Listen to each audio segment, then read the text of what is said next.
नमस्कार, पहाड़ प्रभात देख रहे हैं आप और आपके साथ मैं हूं कौशल सेठ। बुलेटिन की शुरुआत करेंगे इस वक्त की बड़ी खबर के साथ। पिथौरागढ़ से ये बड़ी खबर आ रही है जहां बड़ा हादसा हुआ है। पिथौरागढ़ में बड़ा हादसा हुआ है। एक मकान गिरने से 3 लोगों की मौत हो गई है। एक महिला घायल है जिसे जिला अस्पताल में भर्ती कराया गया है। मरने वालों में 2 बच्चे और पिता शामिल हैं। ये तस्वीरें हैं उस मकान की जो भर कर गिर पड़ा है।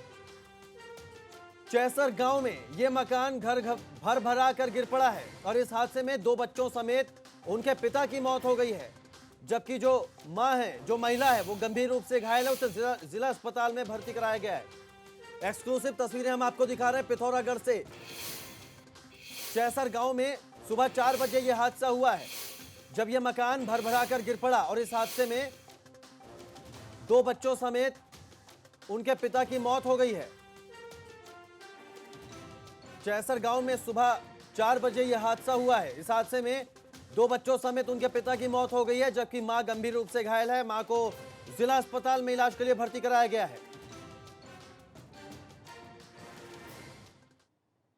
एक और बड़ी खबर आ रही है बड़कोट से, जहां बरसाती पानी का कहर देखने को मिला है।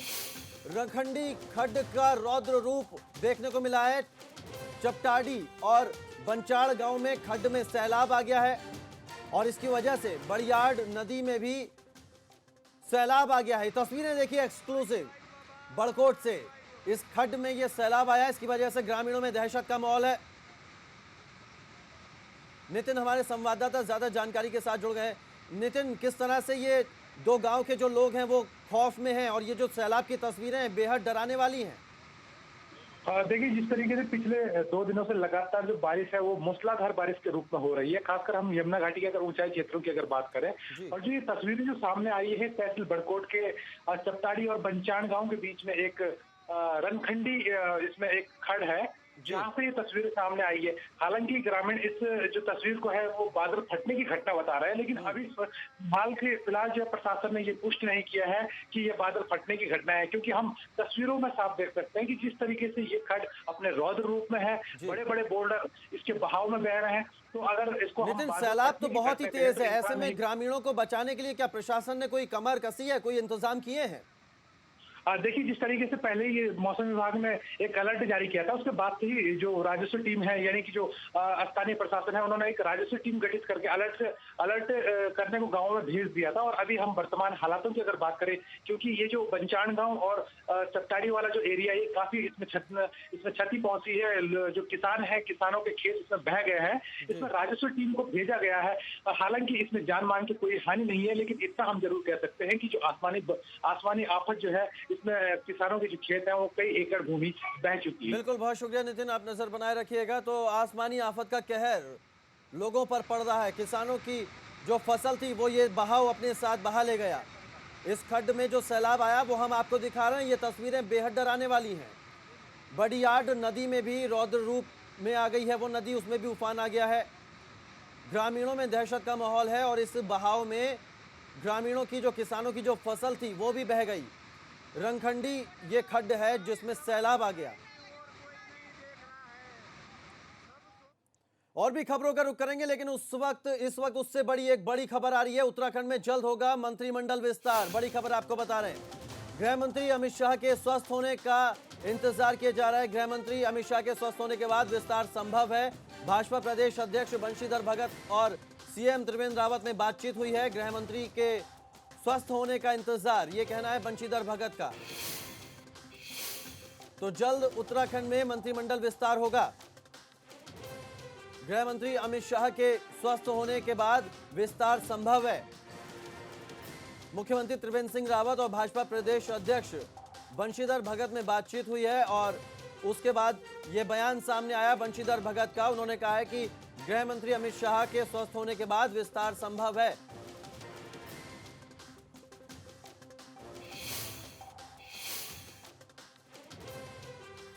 गृह मंत्री के स्वस्थ होने का इंतजार है, बंशीधर भगत का यह कहना है। तो जल्द होगा त्रिवेंद्र कैबिनेट का विस्तार। बड़ी खबर आपको बता रहे हैं। भाजपा प्रदेश अध्यक्ष बंशीधर भगत और सीएम त्रिवेंद्र में बातचीत हुई है और इसके बाद बंशीधर भगत का यह बयान सामने आया। विनोद हमारे संवाददाता ज्यादा जानकारी के साथ जुड़ गए। विनोद, लंबे समय से इंतजार किया जा रहा था उत्तराखंड में कैबिनेट के विस्तार का, और अब ये बंशीधर का जो भगत है उनका बयान सामने आया है। अमित शाह के स्वस्थ होने का इंतजार है, क्या जानकारी है? देखिए, प्रदेश अध्यक्ष बंशीधर भगत की ओर से ये बिल्कुल आश्वस्त कर दिया गया है कि जैसे ही गृह मंत्री अमित शाह स्वस्थ होते हैं उसके बाद ठीक उत्तराखंड कैबिनेट मंत्रिमंडल में विस्तार कर दिया जाएगा। इस संदर्भ में बंशीधर भगत ने ये भी बताया है कि मुख्यमंत्री त्रिवेंद्र सिंह रावत ने कई बार इस पूरे मसले पर चर्चा भी हो चुकी है, 2-3 बार मुलाकात भी हुई है, और जैसे शिवराज सरकार का मंत्रिमंडल हो या हिमाचल सरकार में कैबिनेट विस्तार हो, तो उसको देखते हुए भी अब उत्तराखंड के इस बार अब उत्तराखंड में भी कैबिनेट मंत्रिमंडल विस्तार होने जा रहा है और जल्द ही उत्तराखंड में कैबिनेट मंत्रिमंडल में विस्तार हो जाएगा। और लेकिन इंतजार सिर्फ इस बात का है कि जल्द स्वस्थ होकर अमित शाह जैसे ही आते हैं उसके बाद ठीक उत्तराखंड में मंत्रिमंडल का विस्तार होगा। बिल्कुल, बहुत शुक्रिया विनोद। तो जल्द ही उत्तराखंड में मंत्रिमंडल का विस्तार होगा। गृह मंत्री अमित शाह के स्वस्थ होने का इंतजार हो रहा है, उसके बाद जब वो स्वस्थ होकर लौटेंगे तो उत्तराखंड में मंत्रिमंडल विस्तार संभव है। उत्तराखंड में लगातार हो रही बारिश से नदी नाले उफान पर हैं, जिससे लोगों की मुश्किलें बढ़ गई हैं। कुछ तो मजबूरी में और कुछ लापरवाही को दिखाते हुए अपनी जान जोखिम में डाल रहे हैं। ये 4 तस्वीरें इसी बात का जीता जागता सबूत हैं। कर्णप्रयाग की तस्वीर पहली देखिए, बाइक समेत युवक पानी में गिरा, स्थानीय लोगों ने उसे बचाया। दूसरी तस्वीर रामनगर की है, एक युवक शराब के नशे में बाइक पर जा रहा था और इस नाले में जो उफान आया उसमें वो युवक गिर पड़ा, उसे भी यहाँ मौजूद पुलिसकर्मियों ने और स्थानीय लोगों ने बचाया। तो रामनगर में सैलाब के बीच एक कार फंस गई, और कोटद्वार की तस्वीर भी हम आपको दिखा रहे हैं जहां इस नदी को पार कर रहे हैं लोग। तो ये 4 तस्वीरें हैं जो अब इसे मजबूरी कहें या फिर ज़रूरत कहें कि जान जोखिम में डालकर लोग इन खतरनाक रास्तों को पार करने को मजबूर हैं, क्योंकि उत्तराखंड में लगातार बारिश हो रही है। ऐसे में नदी नाले उफान पर हैं। अब विस्तार से इन तस्वीरों को दिखाते हैं। कर्णप्रयाग के सिमली में एक युवक की जान जाते जाते बच गई। सिमली इलाके के पास राड़खी गदेरे को पार करते वक्त ये बाइक सवार पानी के तेज बहाव में गिरकर फंस गया था। कुछ देर के लिए तो युवक की जान मुश्किल में आ गई थी, लेकिन वहां मौजूद स्थानीय लोगों ने और पुलिस कर्मियों ने इस युवक को बचा लिया था। देखिए किस तरह से ये बाइक स्लिप हुई और ये युवक इस पानी में गिर पड़ा। कर्णप्रयाग की ये तस्वीरें हैं जहां पर ये युवक इस गदेरे के पानी में फिसल कर गिर पड़ा बाइक समेत। हालांकि स्थानीय लोगों ने और पुलिस ने वहां पर उसे तुरंत बचा लिया। एक्सक्लूसिव तस्वीरें हम आपको दिखा रहे हैं।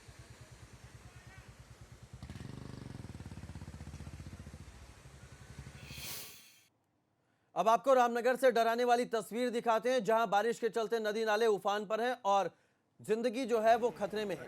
यहां एक बाइक सवार ने अपनी जिंदगी से खिलवाड़ किया। शराब के नशे में ये बाइक सवार पनौद नाले में गिर गया। हालांकि गनीमत रही कि वक्त रहते आसपास खड़े लोगों ने इस युवक को बचा लिया। पुलिसकर्मी भी आपको दिखाई दे रहे होंगे इन तस्वीरों में। तो एक तो वैसे ही आफत का कहर देखा जा रहा है, बारिश का कहर देखा जा रहा है, लगातार नदी नाले उफान पर है। ऐसे में शराब पीकर यह युवक लापरवाही दिखाते हुए इस सैलाब को पार कर रहा था और बाइक इसकी फिसल कर गिर पड़ी। देखिए किस तरह से युवकों ने इसे बचाया।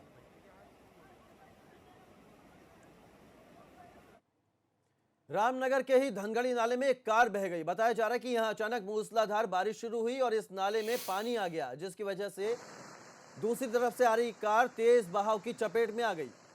हालांकि कार सवारों के बारे में जानकारी नहीं मिल पाई, लेकिन लोगों का कहना है कि कार सवारों को समय रहते निकाल लिया गया था। इसके अलावा एक बाइक भी इस तेज बहाव में बह गई थी। हालांकि बाइक सवार के सुरक्षित होने की बात सामने आ रही है। तो तस्वीरें देखिए कितनी डराने वाली हैं रामनगर की। एक कार इस तेज बहाव में फंस गई थी। हालांकि ग्रामीणों का कहना है कि कार में सवार जो लोग थे उनको बचा लिया गया।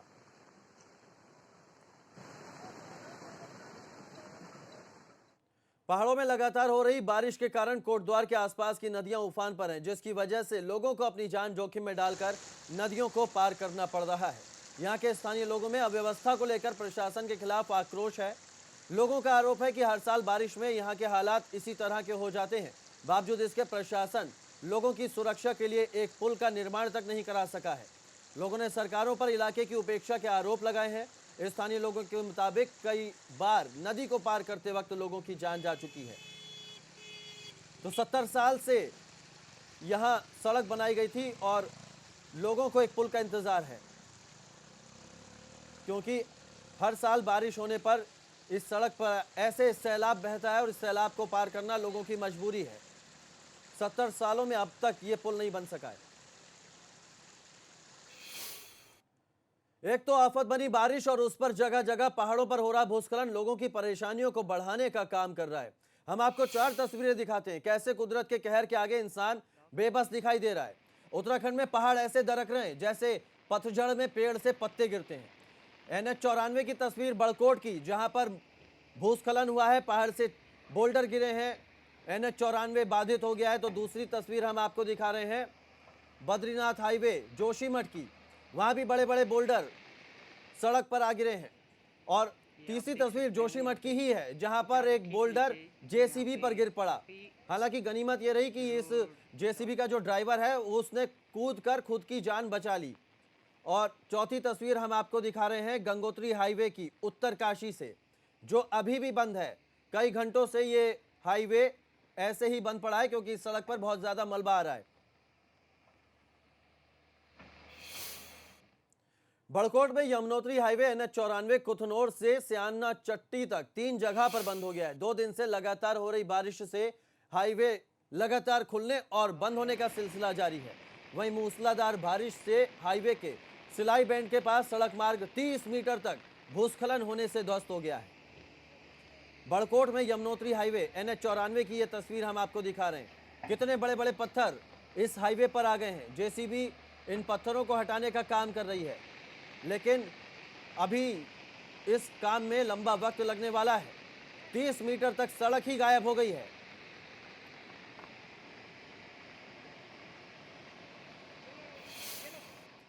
जोशीमठ में बद्रीनाथ राष्ट्रीय राजमार्ग बंद हो गया है। लामबगड़ स्लाइड, घाट पिनोला और छिनका में भी मलबा आने से ये रास्ता बंद हो गया है। घाट पिनोला में कई घंटे से हाईवे बंद है। जगह जगह गाड़ियों की लाइन लगी हुई है। ऑल वेदर निर्माण कार्य के चलते यहां पर लगातार खतरा बना हुआ है।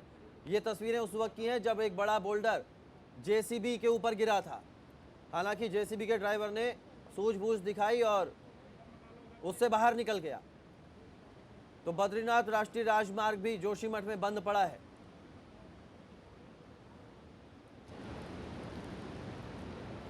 ये तस्वीरें जोशीमठ बद्रीनाथ राष्ट्रीय राजमार्ग की है, जहां पर जगह जगह गाड़ियों की लाइनें लग गई हैं क्योंकि हाईवे पर भूस्खलन हो रहा है। लामबगड़ स्लाइड, घाट पिनोला में भूस्खलन हुआ है।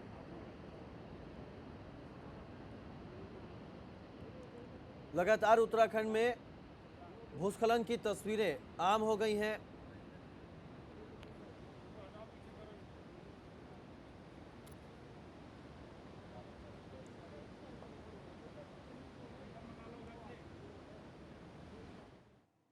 उत्तराखंड में पहाड़ से लेकर मैदान तक आफत बरस रही है। देहरादून में मूसलाधार बारिश सुबह से ही जारी है। लगातार बारिश से पारा 5 डिग्री लुढ़क गया है। वहीं उत्तराखंड में मौसम विभाग ने आशंका जताई है चमोली, पिथौरागढ़ और बागेश्वर में बारिश हो सकती है।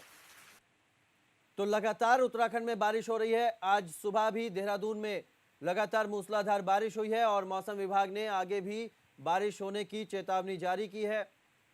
चमोली में, पिथौरागढ़ में और बागेश्वर में बारिश की आशंका जताई है मौसम विभाग ने। और राजधानी देहरादून की बात करें तो वहां सुबह से ही बारिश हो रही है, जिसकी वजह से पारा 5 डिग्री लुढ़क गया है। तो पहाड़ों पर आफत ही आफत बरस रही है। कई जिलों में बारिश हो सकती है। मौसम विभाग ने इस तरह की चेतावनी जारी की है।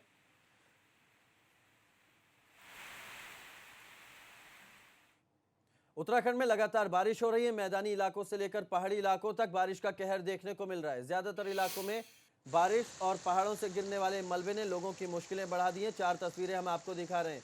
कोटद्वार, रामनगर, बद्रीनाथ और उत्तरकाशी की। आफत काल कहा जा रहा है इसे उत्तराखंड में, जहां लगातार बारिश की वजह से नदी नाले उफान पर हैं, तो कई जगह भूस्खलन से जो हाईवे हैं वो बाधित हो गए हैं।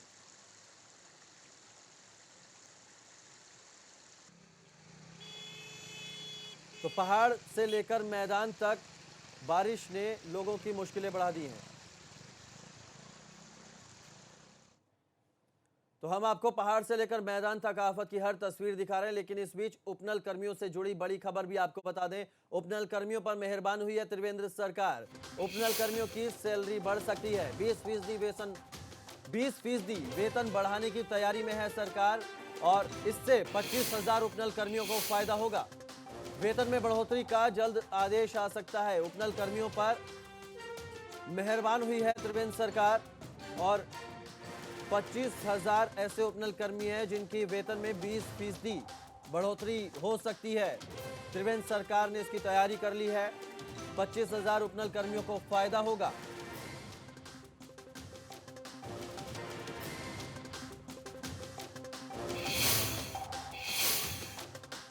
तो उपनल कर्मियों पर मेहरबान हुई है त्रिवेंद्र सरकार।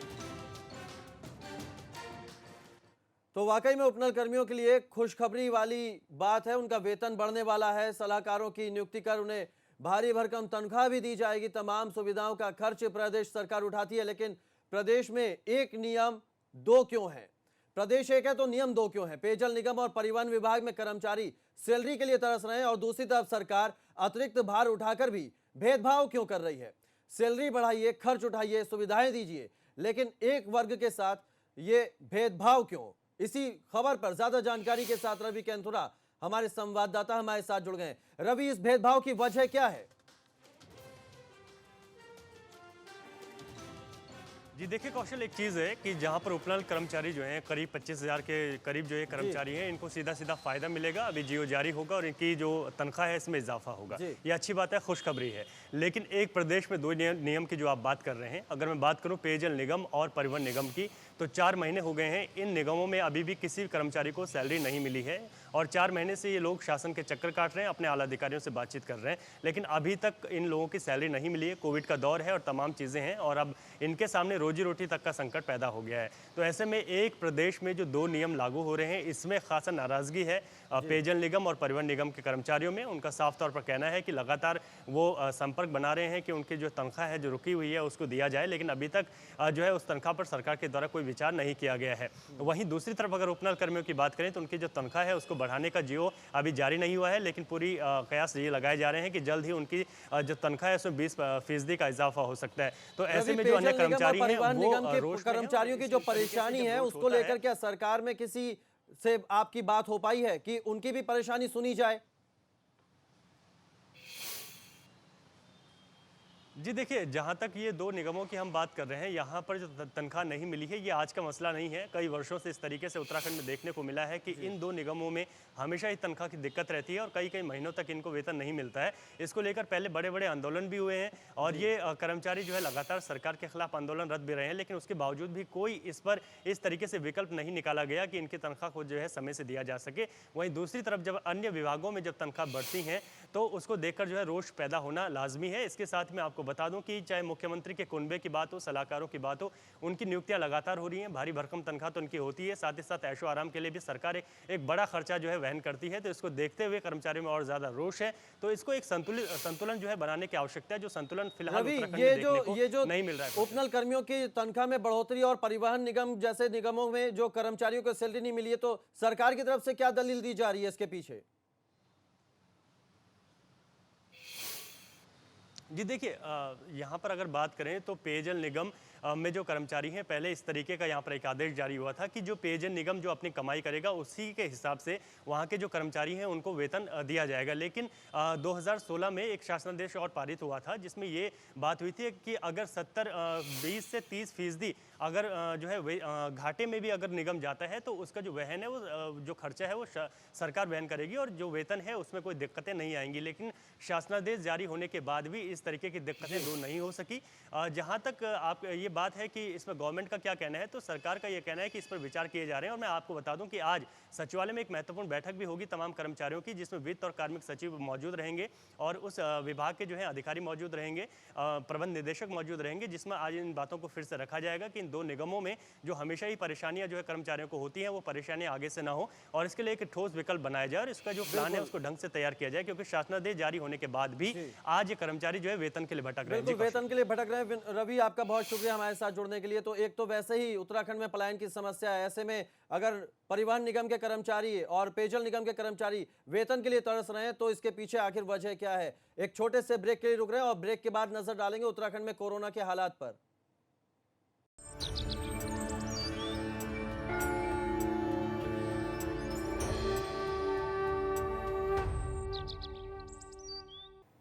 ब्रेक के बाद स्वागत है आपका। और इस वक्त पिथौरागढ़ से बड़ी खबर आ रही है। हादसे पर एक और बड़ी खबर, हादसे में घायल महिला की भी मौत हो गई है। पिथौरागढ़ में जो हादसा हुआ उससे जुड़ी बड़ी खबर बता रहे हैं। हादसे में घायल महिला की भी मौत हो गई है। मकान गिरने से अब तक 4 लोगों की मौत हो गई है। इस मरने वालों में 2 बच्चे, उनके माता और उनके पिता दोनों शामिल हैं। तो घायल महिला की भी अस्पताल में मौत हो गई है। चैसर गांव में भरभराकर यह मकान गिर गया था। तस्वीरें भी हम आपको दिखा रहे हैं। घायल महिला की अस्पताल में इलाज के दौरान मौत हो गई है। इस हादसे में 2 बच्चे और उनके पिता की मौके पर ही मौत हो गई थी, जबकि मां घायल थी जिसे जिला अस्पताल में भर्ती कराया गया था। वहां पर इलाज के दौरान महिला की भी मौत हो गई। बड़ी खबर आपको पिथौरागढ़ से बता रहे हैं। चैसर गांव में यह मकान भरभराकर गिरा था और इस हादसे में 4 लोगों की मौत हो गई है, जिसमें 2 बच्चे भी शामिल हैं।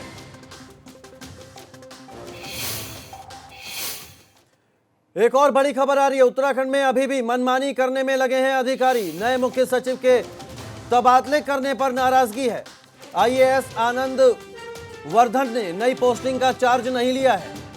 तो अभी भी उत्तराखंड में जो अधिकारी हैं वो मनमानी कर रहे हैं। आईएएस आनंद को दिया गया था खनन विभाग का चार्ज, लेकिन उन्होंने पोस्टिंग का चार्ज नहीं लिया है। स्मार्ट सिटी प्रोजेक्ट से दूरी बना चुके हैं आईएएस रणवीर। विनोद हमारे संवाददाता ज्यादा जानकारी के साथ जुड़ गए। विनोद, अभी भी जो अधिकारी उनके मनमानी की खबर सामने आ रही है, क्या जानकारी है? जी देखिए कौशल, सबसे पहले मैं आपको ये बताऊं कि करीब 20 दिन हो गए हैं मुख्य सचिव को चार्ज लिए हुए उत्तराखंड में, और लगातार अब उसके ठीक बाद में कुछ तबादले किए गए थे आईएएस अधिकारियों के, जिसमें सबसे महत्वपूर्ण अगर माने तो वरिष्ठ आईएएस अफसर आनंद वर्धन को खनन का प्रभार दिया गया था। लेकिन 20 दिनों से लेकर अब तक उन्होंने खनन का चार्ज नहीं लिया है। तो ये जरूर इसके बारे में कोई जानकारी सामने आ पा रही है कि आखिर क्यों नहीं चार्ज लिया उन्होंने? जब उन्हें जिम्मेदारी सौंपी गई है तो क्यों अपनी जिम्मेदारी से भाग रहे हैं?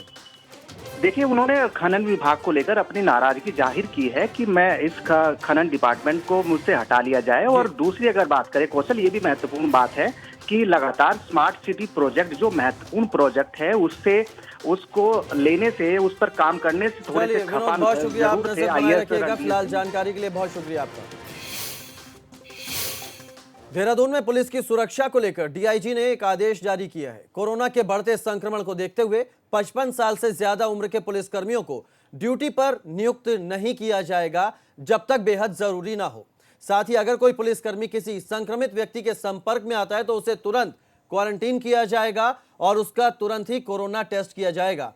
तो खाकी को कोरोना से बचाने की यह कोशिश है।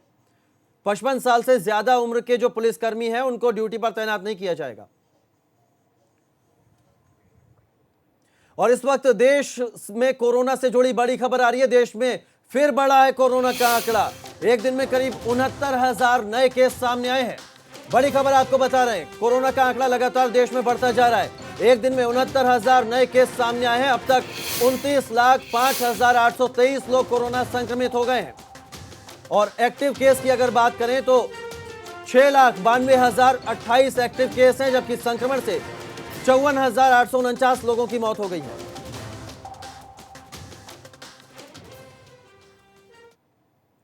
फिलहाल पहाड़ प्रभात में इतना ही, लेकिन उत्तर प्रदेश और उत्तराखंड की तमाम खबरों के लिए देखते रहिए एबीपी गंगा, खबर आपकी जुबान आपकी।